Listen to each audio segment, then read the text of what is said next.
Hello and welcome to Uzreport World News, and my name is Bahram Gafarov. President Shavkat Mirziyoyev on Friday visited the main office of Internal Affairs. He reviewed activity of the Information Multimedia Center of the main directorate. Today everyone uses phones, social networks. The time has passed when people had to visit the Office of Internal Affairs. Our goal is to link district and city administrations with the Mahalla, provide an online dialogue with people. The entire system of internal affairs should work on the basis of information technologies, said Mirziyoyev. He also visited the Museum of Glory, which has opened its doors recently. The exhibits tell about the stages of formation and development of the sphere of public security in different periods of history. It houses samples of uniforms, service weapons, equipment used in different years, etc. Separate stands are dedicated to veterans of the internal affairs bodies, employees who died in the line of duty. On the same day, Mirziyoyev chaired in an expanded meeting of the board of the Ministry of Internal Affairs. The meeting critically reviewed the work of the internal affairs bodies in the field of combating crime, ensuring public safety, and preventing offenses. We have created all the conditions for the work of law enforcement agencies, provided them with the most modern equipment. They have the necessary powers and resources, but the result is not as expected. There is no consistency in the activities of the bodies. They do not manage to properly establish vertical management, and our people are dissatisfied with their work, said Mirziyoyev. He gave instructions to ensure order and discipline. In the meantime, due to the preventive measures, not a single crime was recorded in more than 4,500 neighborhoods last year. The president also urged to improve the effectiveness of the work of prevention inspectors. Mayors have never talked with prevention inspectors. They know nothing about them. They don't know their work schedule, the conditions of their families. Meanwhile, it's prevention inspectors who have to do the most extensive work. They do everything at once, spends a lot of time, while their direct task remains pending. If we create conditions for them, if they are satisfied with the state, many issues would be resolved, added Mirziyoyev. He also set a task to reduce paperwork and bureaucracy and digitalize office work. The internal affairs officers serve the people day and night. We have witnessed their dedication amid the pandemic in the days of the incidents in Bukhara and Sardoba. All these should be taken into account when determining the amount of wages. Therefore, this year the salary of all employees of the internal affairs will be increased by 30%, and the employees directly involved in ensuring public security, that is, those who serve in the neighborhoods, by 60%, concluded Mirziyoyev. The organization New Vision in Uzbekistan, the Center of Information Competence, regularly holds meetings with young people where various ideas in the fields of economy, education, health and culture are discussed.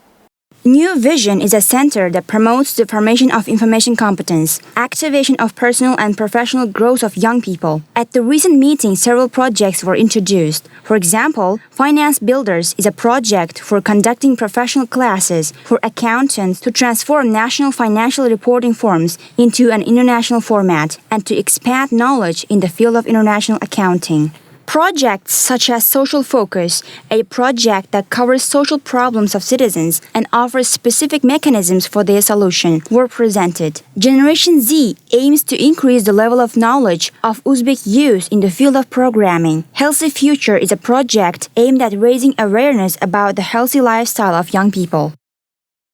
Al-Malik Mining and Metallurgical Combine is one of the largest industrial enterprises of Uzbekistan, and its localization program is still going on. In 2021, the plant intends to implement 87 projects for over $15 million. By the end of 2020, it was planned to sign contracts for almost $19 million through the Unified Electronic Cooperation Portal. In fact, 2,543 contracts worth over $30 million were signed, which exceeds the target figure by 50%. Localized products are produced at the Central Mechanical Repair Plant, the Research and Production Association for the production of rare metals and hard alloys, as well as the zinc plant. Currently, small and medium-sized businesses are working on the production of import substituting products for the needs of the enterprise itself. The plant also works with young people. More than 1,000 youngsters are trained in popular specialties per year. Representatives of Uzbek Embassy in the Benelux countries took part in an open lecture entitled Women in Science for Spirituality, Peace and Creation, dedicated to the International Day of Women in Science. This day is celebrated annually on 11th February. Representatives from various universities from countries such as Hungary, Austria, Russia, and Kazakhstan participated in the event. The ambassador of Uzbekistan to the Benelux countries, Dilar Hakimov, providing statistical data, noted that in recent years, the priority of the Republic's state policy has become ensuring the rights and interests of women, promoting gender equality in family, as well as at work promoting entrepreneurship among women. At present, over 1,380 women work in leadership positions in the state-run and public organizations. A number of female doctors of sciences, professors, and academicians have been granted titles People's Teacher, People's Poet, People's Artist. The work of a talented young scientist, Aziza Shonazarova, who became a professor at the Columbia University in the United States of America, was shown as a vivid example of the success achieved by female scientists. For the first time in the history of Uzbekistan, 1,000 girls from low-income families were admitted to higher educational institutions on the basis of special state grants. Managing Director of the Belgian holding Picanol Group, Luc Tack, received the ambassador of Uzbekistan to the Benelux countries in Brussels to discuss the expansion of cooperation on the supply of Belgian equipment, as well as issues concerning financing and training of the personnel. The managing director welcomed the process of negotiations with the European Union on expansion of GSP Plus to Uzbekistan, which will allow the republic to increase supplies of textile products. According to Luc Tack, Picanol considers cooperation with Uzbekistan as one of the priorities in the long run. In order to further deepen the interaction, Luc Tack expressed the company's readiness to develop and implement a medium-term action plan called a roadmap, consisting of the development of forms of financing acceptable to both parties, package proposals of the company's machine tools for deliveries to Uzbekistan, as well as training of personnel and students. The parties also exchanged views on establishing cooperation between the Tissenderlo Group, a member of the Picanol Group holding, and the joint stock company Uzkimyasanat, in particular on the production of chemical fertilizers, water purification, and others. Federal prosecutors charged 5 alleged members of the far-right Proud Boys with criminal conspiracy linked to last month's deadly attack on the U.S. Capitol. The newly unsealed criminal complaint accuses the suspects planned to disrupt Congress from certifying the election victory of Joe Biden on January 6th.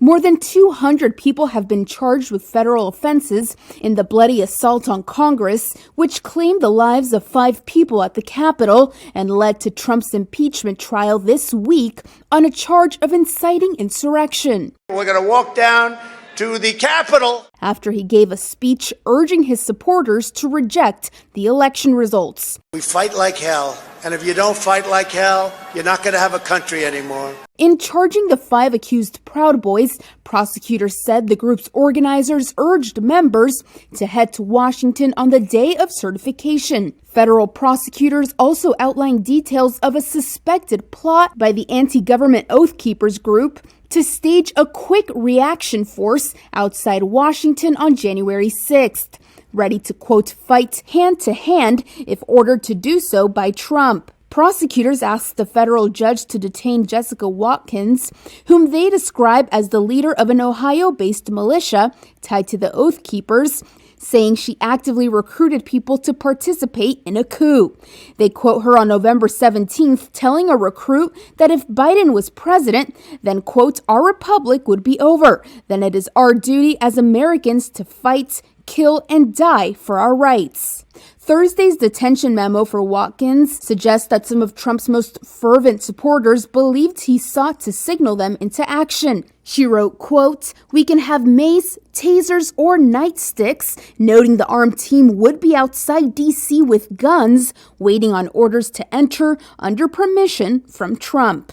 Watkins, jailed awaiting trial, has yet to enter a plea and could not be reached for comment. Beginning next week, the U.S. government will gradually process thousands of asylum seekers forced to wait in Mexico under a controversial program put in place by former President Donald Trump. The Migrant Protection Protocol, informally known as Remain in Mexico, launched in 2019, was part of a wide-ranging crackdown on the ability to seek asylum in the United States, which Trump officials depicted as rife with fraud and meritless claims. White House Press Secretary Jen Psaki. I will note this news should not be interpreted as an opening for people to migrate irregularly to the United States. Only eligible individuals will be allowed to enter through designated ports of entry at designated times. The MPP initiative forced more than 65,000 non-Mexican asylum seekers back across the border to wait for their U.S. court hearings, although far fewer are believed to still be waiting in Mexico. Some have been waiting for as long as 2 years. According to officials Thursday, the Biden administration will begin processing about 25,000 migrants with active claims in the program. The new guidelines will require migrants to register online or via phone, be tested for the coronavirus in Mexico, and then come to a U.S. port of entry on a specific day. For 3 days, Sushama Rana waited at a makeshift dirt helipad in the Indian Himalayas to return to her village and look for her missing brother-in-law. Yashpal Rana was herding goats when a flash flood swept down a remote valley on Sunday, smashing everything in its path. I hope that his body is found somewhere, whether it is buried or washed away. We expect from the rescuers that those buried will be found soon.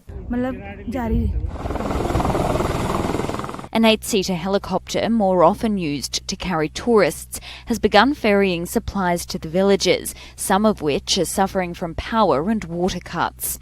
Authorities have transported more than 300 people since the disaster, but the list of people wanting to ride is long. Meantime, rescuers used heavy machinery to remove slush clogging a tunnel on Friday in a search for more survivors, though hopes of finding anyone alive were fading. Soldiers deployed to the area have flown a drone inside the tunnel to take pictures and tried to drill a path into it, but made little headway. So far, there have been no signs of life. The United States government will revoke terrorist designations of Yemen's Houthi movement, reversing a policy imposed in the final days of the Trump administration. But it will not be lifting sanctions on some members of its leadership. Secretary of State Antony Blinken made the announcement on Friday, saying that 3 Houthi leaders will remain subject to U.S. sanctions when the terror designation is lifted on the 16th of February. He also said Washington would continue to closely monitor the group and may impose additional sanctions on other individuals. Specifically, according to Blinken, the U.S. will be targeting any members responsible for the ongoing attacks on commercial shipping in the Red Sea and missile strikes on Saudi Arabia. His statement came within moments of a Houthi spokesman announcing that the group had hit a Saudi Arabian airport and military base with drone strikes. Yemen's civil war is widely seen as a proxy conflict between Saudi Arabia and Iran. The Biden administration, other governments, and the United Nations shared fears that the sanctions imposed on the Houthis under the U.S. terrorism designations could strangle food deliveries just as the threat of major famine is rising. The United Nations describes Yemen as the world's worst humanitarian crisis, with 80% of its people in need. The decision by the Biden White House to reverse Trump's policy is part of a wider push by the president to bring it to a diplomatic end. Earlier this month, the U.S. said it would halt some arms sales to Saudi Arabia, but would continue to support the country's defense. American millennials are finding their cheap dream homes in far-flung places. For Kate and Cameron Reinhardt, that dream is this octagonal Victorian mansion in Norwich, Connecticut. The 19th century house, complete with stained glass windows and winding banisters, cost them just $85,000. We closed on the house the week that quarantine started, which was really 1st, intimidating. Yeah. But then after that, we had the house at that point. We knew we had to move in. The young couple plans to put another $100,000 into a massive renovation. This is eventually going to be like the master suite. So back this way, we've got a little bathroom area. We're going to have a tub out in the open under this window. I think we might build a small closet here so it will officially be a bedroom. And the Reinhardts are not the only ones.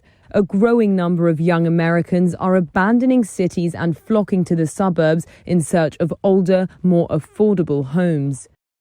The trend is clear from visits to cheapoldhouses.com, a website promoting the purchase and preservation of historical houses. The site's Instagram followers have doubled every week since US lockdowns began last March. Elizabeth Finkelstein is the founder. The mantra of real estate has always been location, location, location. And I think for the first time, that's being flipped a little bit on its head. We are living in a time when people are willing to kind of take risks, maybe risks that they've been wanting to take their whole life, but were tied to an expensive city for their job or, for a host of other reasons. Around 70,000 people left the New York metropolitan region in 2020. That resulted in roughly $34 billion in lost income, according to location analytics provider Unicast. And Finkelstein expects the trends to last well beyond the year. With so many offices going remote, people have more opportunity to say, maybe I don't need to be paying, more than half my income in rent.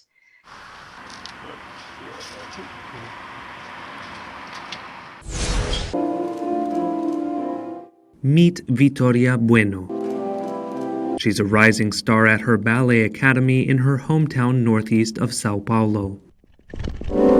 Born without arms but with a gift for dance, this young ballerina seeks to inspire.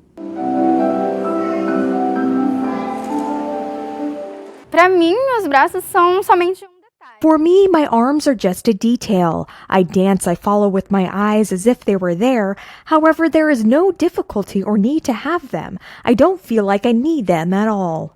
Outside of ballet, she navigates the world as best she can, helping with groceries, applying other dancers' makeup using her feet. But her mother says she worried about her daughter fitting in the first day she dropped her off for class. She would go for a walk and people would pull up her shirt sleeves to see. People hurt me. Her disability scared me, but it didn't hurt as much as people's attitudes.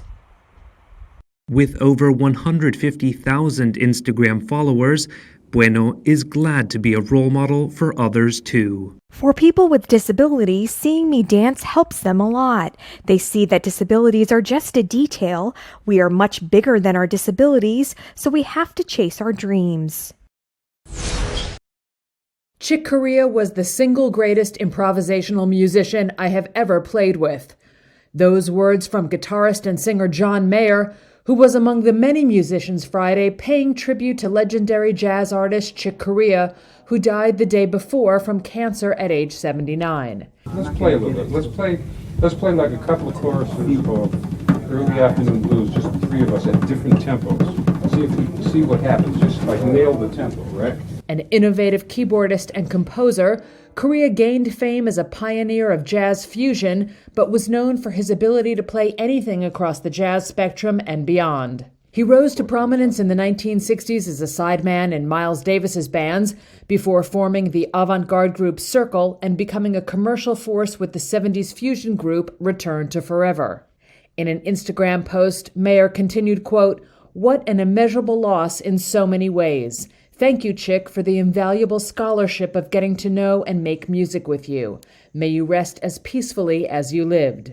And he was prolific, recording nearly 90 albums as a band leader or co-leader and racking up a staggering 63 Grammy nominations and 23 wins.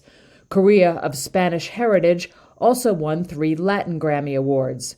Musician Questlove, frontman of the Tonight Show band The Roots, wrote of Corea, quote, "I was amazed at his willingness to still learn and be open to ideas and new music. I want to be him when I grow up."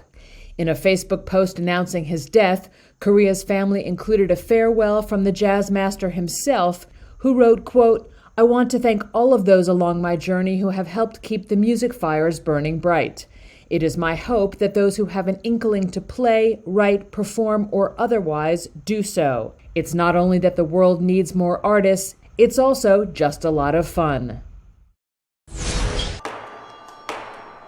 The S&P 500 and Nasdaq rose to record highs Friday as investors rotated their holdings.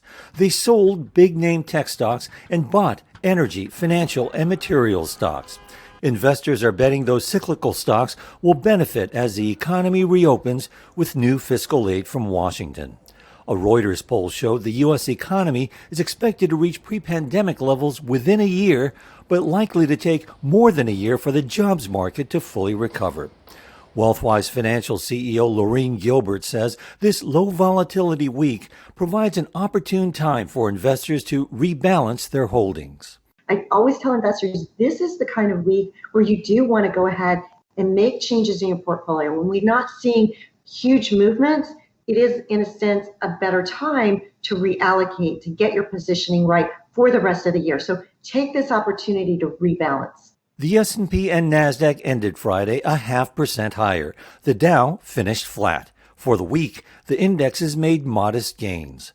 Shares of PayPal rose almost 5%. Several analysts raised their price targets on the payment processor one day after the company's Investor Day call. Investors took profit on Disney after the Mouse House surprised Wall Street by producing a quarterly profit. Its shares had risen more than 13% in the last 2 weeks ahead of its earnings announcement. Investors showed Bumble more love one day after the dating app operator debuted on the Nasdaq. Shares tacked on another 7%. The markets will be closed Monday for the President's Day holiday. So far, these were the latest news for today. Goodbye. Take care.